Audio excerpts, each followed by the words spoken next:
कारंजा मतदारसंघात साईताई प्रकाश डहाके ह्या 34,178 मतांनी विजयी.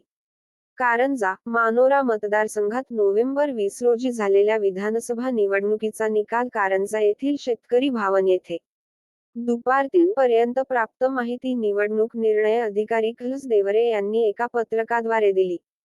माहिती मिळाली आहे. कारंजा मानोरा विधानसभा मतदारसंघ ट्रेंडनुसार भाजपचे सई डहाके यांना एकूण मते 84,789 मिळाली असून सईताई डहाके यांना 34,178 मतांनी ते विजयी उमेदवार झाले असून कारंजा मानोरा मतदारसंघात स्थानिक आमदार मिळाल्याचे अभिमान कारंजेकरांना कौतुकास्पद वाटत आहे. याकरिता विजय जल्लोष करताना कारंजा स्थानिक आमदार सईताई डहाके यांच्या निवासस्थाने भाजपचे पदाधिकारी, कार्यकर्ते, सदस्य व कार्यचाहत्यांनी यांनी पुष्पगुच्छ देऊन स्वागत केले. मिठाई वाटण्यात आली. तसेच राष्ट्रवादीचे आड यांच्यातच लढत विनायक पाटणी यांना 50,611 मते मिळाली. एमआयएमचे मौ.